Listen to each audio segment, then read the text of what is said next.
कहां और किस मंदिर में नमाज पढ़े जाने पर हुआ है बवाल और क्या है इस पूरे बवाल के पीछे की वजह, हम आपको ये बताएंगे। ये भी दिखाएंगे कि अतीक अहमद से छुड़ाए गए जमीन पर बना हुआ जो फ्लैट्स हैं उस पर आज लॉटरी निकाली गई। किन की आंखों में आंसू आए और किसने किसको खूब सराहा, कैसे बटे हैं ये फ्लैट्स गरीबों में, ये भी दिखाएंगे। ये भी देखिए कहां आज आजम खान से पुलिस वालों का आमना सामना हुआ तो आजम खान ने कैसे तंज कसा है, पुलिस वालों ने क्या जवाब दिया है, और आखिर में यह भी जान लीजिए कि इस बार अखिलेश यादव कैसे संगठन से कहीं ज्यादा पार्टी कार्यकर्ताओं के बीच की दूरी कम करने में जुटे हैं, समन्वय बनाने में जुटे हैं। तो ये तमाम खबरें आज का यूपी में। नमस्कार, मैं हूं कुमार अभिषेक, आप देख रहे हैं यूपी तक और हम हाजिर अपने न्यूज शो आज का यूपी लेकर।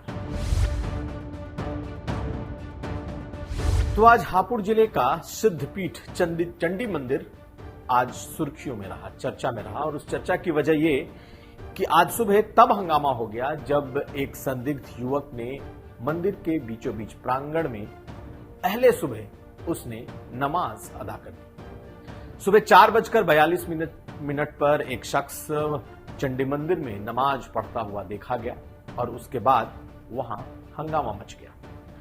वहां मौजूद जो सुबह आए हुए श्रद्धालु थे और उस मंदिर के जो पुजारी थे, इन लोगों ने इस पर ऐतराज किया। कुछ देर बाद वो युवक नमाज पढ़ने के बाद वहां से चला गया, लेकिन हंगामा फिर इसके बाद वहां शुरू हो गया कि आखिर मंदिर में एक शख्स ने कैसे नमाज अदा कर दी। आनन फानन में वहां पुलिस पहुंची और स्थानीय लोग और हिंदू संगठनों का वहां पर जमावड़ा हो गया। देखते देखते उस मामले में एफआईआर दर्ज हो गई। पुलिस को भी लगा कि कहीं हापुड़ जैसे संवेदनशील इलाके में कोई अप्रिय वारदात न हो जाए, कोई हिंदू मुस्लिम वाकया न हो जाए, इसलिए इस मामले की गंभीरता को देखते हुए पुलिस ने उस इलाके में तमाम सीसीटीवी फुटेज को अपने कब्जे में लिया, खास करके मंदिर के उस डीवीआर को, जिसमें कहा जा रहा है कि उसमें उस शख्स का सीसीटीवी मौजूद है जब वो मंदिर में ठीक बीचों बीच जहां पूजा होती है वहां बैठकर वो नमाज अदा कर रहा था। पुलिस के काफी समझाने बुझाने के बाद मामला शांत हुआ, लेकिन वो शख्स कौन था ये काफी देर तक पता नहीं चल पाया। शाम होते होते पुलिस ने उस शख्स को गिरफ्तार किया, उसे हिरासत में लिया और बकायदा जिले के एसपी ने अभिषेक वर्मा ने प्रेस कॉन्फ्रेंस करके बताया कि उस शख्स से पूछताछ की गई। उसका नाम इमामुद्दीन है और वो हापुड़ जिले का ही रहने वाला है। और जब उससे पूछा गया कि आखिर मंदिर में देवी के सामने इस नमाज को अदा करने की क्या जरूरत थी, तो उसने कहा उसके लिए मंदिर और मस्जिद दोनों एक हैं, इसलिए उसने वहां नमाज अदा कर दी। फिलहाल अब यह मामला शांत होता दिख रहा है, लेकिन मंदिर के भीतर नमाज पढ़े जाने के बाद से आज दिन भर वहां पर माहौल हंगामेदार रहा। पहले सुनिए उस महिला को जिसने सबसे पहले उसे नमाज पढ़ते देखा, टोका, उसने क्या कहा।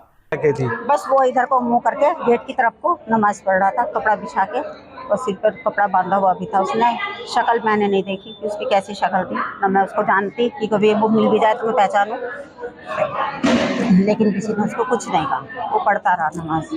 तो जब नमाज पढ़ा था किसी ने रोकने की कोशिश नहीं की उसे? नहीं, किसी ने नहीं। तो नमाज पढ़ने के बाद उसने क्या किया, यहाँ से रुका है क्या? नहीं, फिर तो वो चला गया अपना कपड़ा उठा के। फिर किसी ने कहा, कोई कह रहा था कि मैंने कहा, अब मैंने तो सुना नहीं किसी ने कहा या नहीं कहा, मैं तो अंदर थी अपनी पूजा। अब हम आपको दिखा रहे हैं प्रयागराज की वो खबर जो पिछले कुछ दिनों से काफी सुर्खियों में रही है। जी हां, अतीक अहमद के कब्जाए हुए जमीन पर बने हुए गरीबों के फ्लैट्स। ये फ्लैट्स भगवा रंग में रंगे गए। 2021 में मुख्यमंत्री योगी आदित्यनाथ की पहल पर जब माफियाओं और बड़े अपराधियों के चंगुल से जब अवैध जमीनें छुड़ाई जाने लगी, तो उसमें प्रयागराज की इस जमीन का बड़ा कह सकते हैं महत्व इसलिए रहा क्योंकि ये पहला पायलट प्रोजेक्ट बना है। इस पर आप ये जो इमारत देख रहे हैं, जो ये आप अपार्टमेंट देख रहे हैं, दरअसल ये गरीबों के लिए बनाया गया 4 मंजिला मकान है। यह जमीन गैरकानूनी तरीके से अतीक अहमद ने अपने कब्जे में रखा था, जिसे सरकार ने छुड़ाया और इस जमीन पर गरीबों के लिए फ्लैट्स बना दिए। कुल 76 फ्लैट्स बनाए गए और आज यह खास दिन इसलिए क्योंकि आज इस फ्लैट्स के लिए लॉटरी निकाले गए। 6000 से ज्यादा लोगों ने इस फ्लैट में अपने खुद के आवंटन के लिए उन्होंने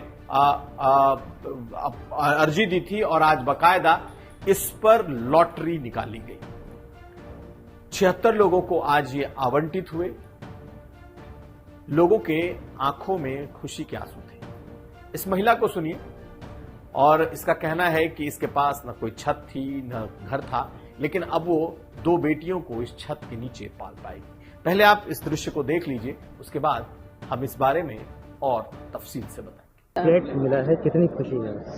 फ्लैट मिले कि मुझे बहुत ज़्यादा खुशी है सर, क्योंकि अब ये 1253 नंबर पे है। सीनियर सिटीजन हो गए, कोई उम्मीद नहीं बची थी अब तक कि हाँ हमको मकान मिल पाएगा, और किराया देने की अब क्षमता नहीं रही क्योंकि काम करना बंद हो चुका है हम लोग। इसलिए वर्मा जी हैं, फ्लैट मिले की बहुत ही ज़्यादा खुशी है। सरकार के प्रति मैं बहुत आभारी हूँ, ईश्वर के प्रति तो हमेशा ही आभारी हूँ।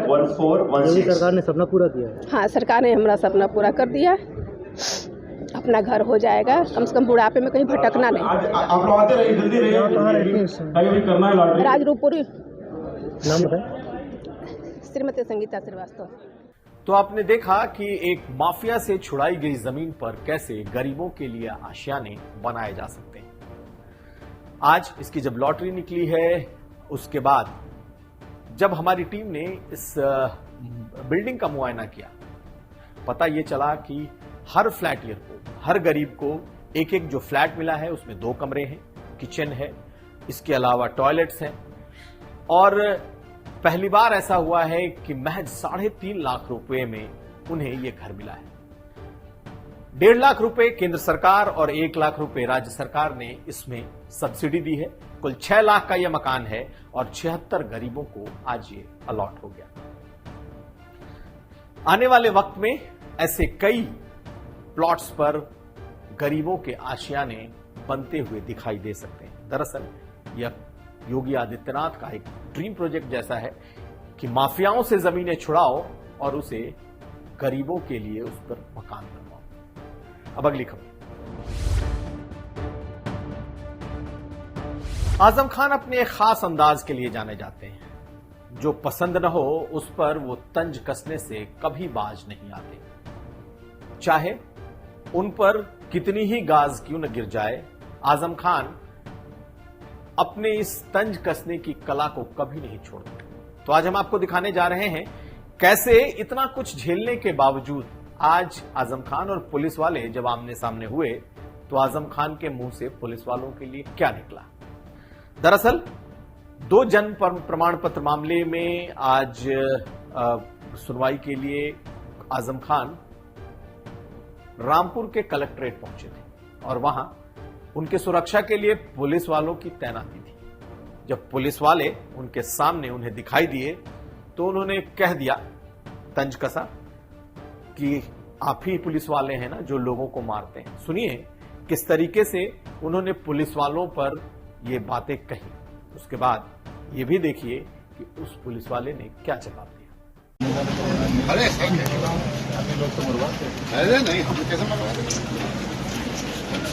तो आपने सुना आजम खान और पुलिस वालों का यह संवाद। आजम खान इसके लिए जाने जाते हैं। और अब अगली खबर।